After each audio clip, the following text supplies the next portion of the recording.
Have you ever heard a roar so powerful it made your heart skip a beat? In the vast African savanna, where the relentless sun scorches the earth and the wind whispers ancient stories, a legend lives. A mysterious predator known as the Black Lion, who moves unseen through shadows. But what if this tale is more than just a myth? A young girl named Amina discovered a cub as dark as the deepest night. She named him Kweku, and what happened years later stunned an entire village. Can you even imagine? Prepare yourself, because this story will deeply touch your heart. Amina saved Kweku against all odds, unaware he wasn't just any lion. When her village faced its greatest crisis ever, something astonishing revealed the truth behind the ancient legend. If you love stories filled with courage, genuine friendship, and mysteries that speak directly to the soul, hit that like button and subscribe. Let's journey together into the heart of the savanna, where every footprint tells a secret. Have you ever felt an animal see straight into your soul?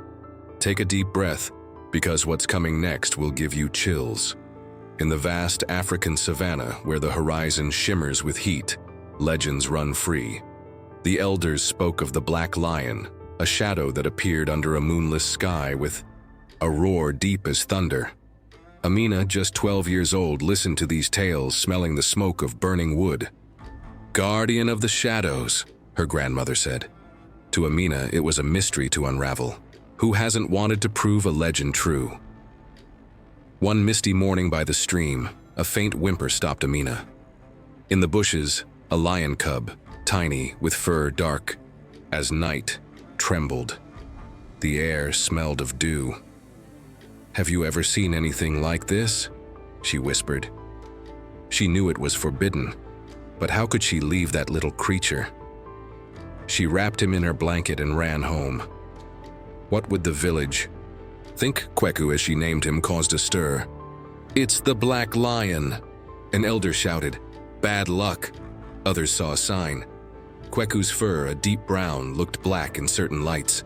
Whispers echoed as Amina hid him. Can you imagine? A girl against everyone, protecting a feared cub. But cubs grow fast. Kweku was a whirlwind. He chewed sandals and baskets, but when he lay beside Amina, his warm muzzle calmed her. "Have you ever had a friend who seems to get you?" she thought. But his roars were getting louder, and the village's stares sharper. How do you hide a lion? One night, Amina overheard the elders. They wanted to take Kweku away.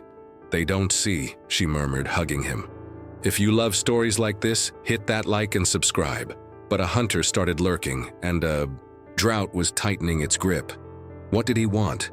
The Black Lion legend was a mirror. Everyone saw what they wanted. The smell of dust rose as Amina protected Kweku. "You're not a monster, are you?" she said. But hunger grew, and a strange roar echoed in the savanna. Kweku stared at the horizon, restless. Was he part of something bigger? The sun burned. The savanna and Kweku seemed darker, as if pulling the shadows to himself. The birds fell silent when he passed. "What are you?" Amina murmured, touching his gleaming fur. Jomo, the village healer, brought a book smelling of mildew. "Melanism," he said. "Melanism." Amina wanted to know more. Jomo explained, "Melanism is when genetics paint an animal dark." "Ever seen black panthers?" he asked. Lions like that were rare. The heat weighed heavy as Amina listened. Kweku was special. Can you believe a cub could carry such an ancient secret? But Kweku wasn't truly black. His deep brown turned to night at dusk. Amina noticed this on their walks, with the scent of dry grass around. "You're like a savanna disguise, huh?"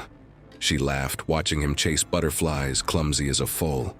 Jomo warned, being different drew danger. Who hasn't felt the weight of standing out?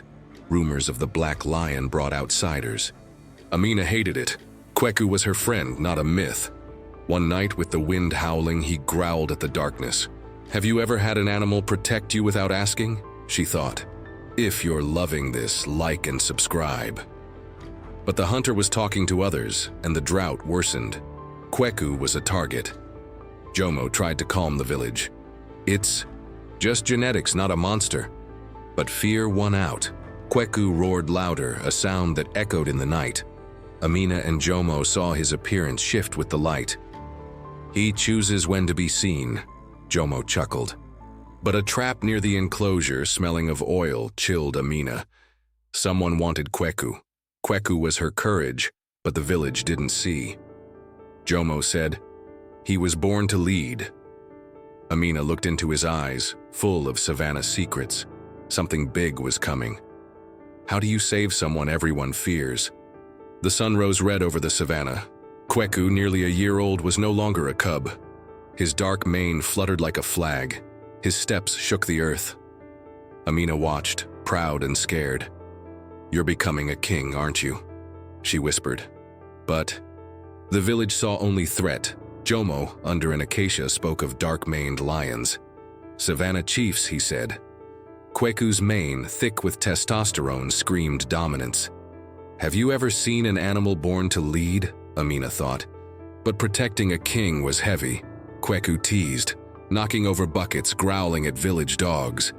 Amina laughed, but the neighbors muttered. "Trouble," they said, as the drought killed the fields. Kweku's dark mane fueled fear. Amina saw, friend, others, a monster. Now what? The stream was drying and the smell of dust stung. Kweku leaped the fence one morning, standing on a hill, mane in the wind. Ready for what? Amina asked. Hyenas began prowling, their howls slicing. The night, Kweku stayed alert. "You sense the danger, don't you?" she murmured. He knew the village needed him. The hunter returned, calling Kweku a trophy. Amina heard coins clinking. Jomo defended. He's rare, meant to protect. But hunger spoke louder. Amina took Kweku to the hill, feeling the humid air. "You're not just mine," she said. His roar silenced the hyenas.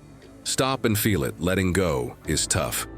One midnight, hyenas attacked.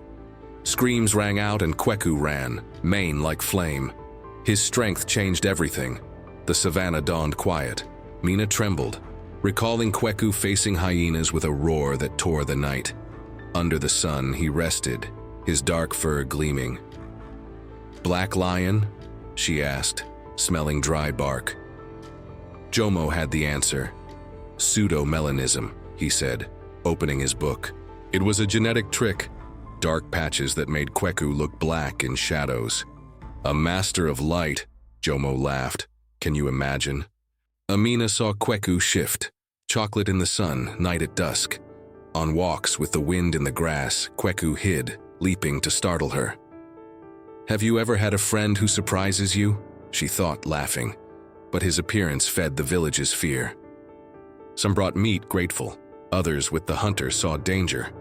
"He deceives," they shouted. Jomo insisted, "It's genetics, not magic." But fear prevailed. Amina noticed patches in Kweku's fur like stars. "Your art," she. Zayden outsiders returned with nets. Protecting Kweku took courage. Stop and think, how do you save someone who trusts you? The village debated, free or hand over Kweku. Amina took him to the stream where the water mirrored his patches. "You don't need to be a myth," she whispered. Heavy footsteps startled her. Jomo said, "The savanna chooses its shadows." Kweku growled, eyes on the dark. A miracle was coming.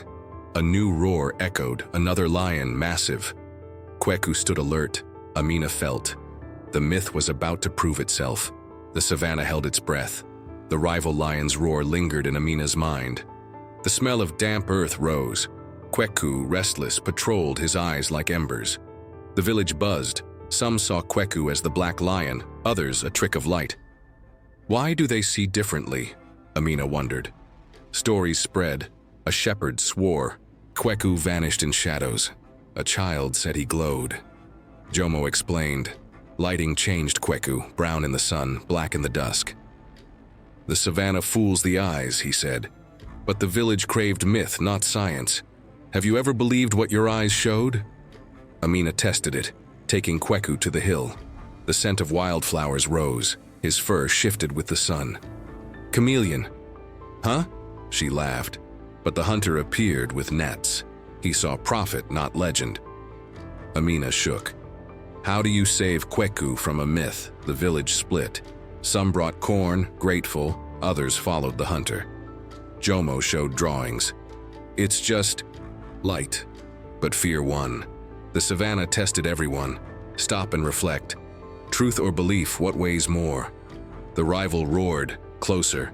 Kweku answered, mane raised. Have you ever felt the world against someone you love? Amina thought. Jomo told of a lion that united a village. Maybe it's Kweku, he said. His roar scared the kids. The battle was near. At dawn, the village argued. The hunter demanded Kweku. Others defended him. Drums echoed. Jomo whispered, show them the truth, Amina. But how if they saw shadows? At dusk, Kweku ran toward the rival. Amina followed, heart racing. The sunset set the savannah ablaze. Amina chased Kweku, her heart drowning out the sound of crushed grass. On the hill, Kweku faced the rival, a giant with a roar that shook the air, the smell of hot earth mixed with fear. Come back, Amina shouted. Kweku, eyes shining, stayed. Can you feel it? A young lion against a savannah king. The village arrived, even the hunter hesitated. Kweku roared and the lions clashed, dust rising. The twilight made Kweku nearly black, the legend alive. Amina, breathless, thought, have you ever seen courage stop the world? Kweku was heart. The fight was quick. Kweku, agile, won. The rival fled. The village cheered, the scent of adrenaline in the air. Kweku lay beside Amina, muzzle warm. They saw a guardian. Jomo climbed up. No black lion, just Kweku. Genetics and light created the myth. The legend was courage. Stop and feel. Myths are truths in disguise. The village changed. The hunter left. Elders called Kweku son of the savannah. But Amina knew he couldn't stay. Under stars with the smell of herbs, Jomo said, he belongs to Africa. Amina led Kweku to the savannah. He ran free. Amina cried but smiled. Who hasn't let go for love? Months later, travelers spoke of a dark-maned lion, a strong leader. Amina, hearing the stream, knew it was Kweku. The myth became unity, not fear. The savannah held its legend. If you loved this, like and subscribe. Has an animal ever changed you? Tell us in the comments. The next video will move you, don't miss it. The lesson stayed. Myths are truths we don't yet understand. Kweku united hearts, proving courage transcends appearance. Africa holds secrets and we choose what we see. The black lion ran carrying his legend. What does the savannah still hide?